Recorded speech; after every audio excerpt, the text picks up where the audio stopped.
बाघ मशीन की कहानी। एक गांव में लाखा नाम का एक आदमी रहता था। वो एक मैकेनिक था, लेकिन वो चोरी भी किया करता था, इसीलिए उसे कोई काम पर नहीं रखता था। उसके पास कुछ बकरियां थी। वो रोज दोपहर में बकरियों को चराने एक जंगल में जाता था।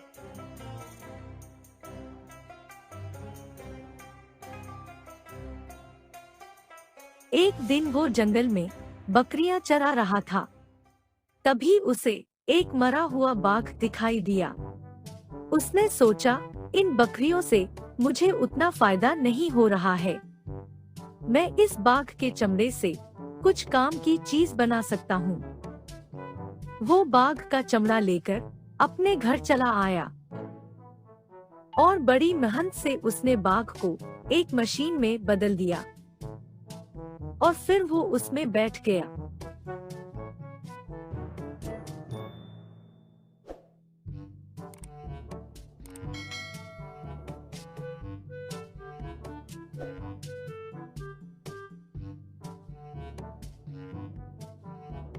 फिर जब रात होती, तब वो मशीन के अंदर बैठकर गांव में निकल पड़ता।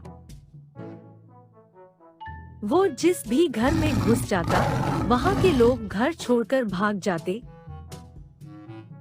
उसके बाद वो अंदर घुसकर उनका सामान चोरी कर लेता था।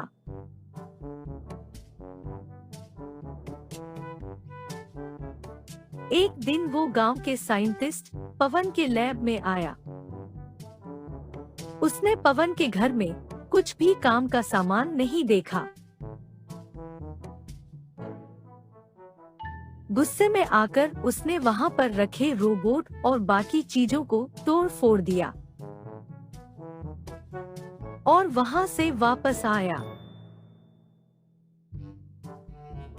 जब पवन अपने लैब में आया, तो उसने देखा कि वहां सब कुछ बिखरा हुआ है। पवन को बहुत गुस्सा आया। फिर उसे शक होने लगा कि ये बाघ किसी का शिकार नहीं करता, कुछ तो गड़बड़ है। उसने वहां पर लोकेशन ऑन करके अपना मोबाइल रख दिया और फिर वो वहां से चला गया। रात में लाखा उसके घर आया और मोबाइल उठाकर चला गया।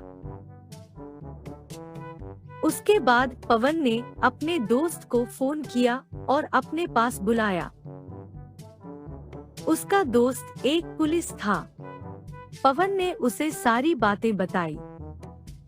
थोड़ी देर बाद दोनों ने कुछ गांव वालों को इकट्ठा किया।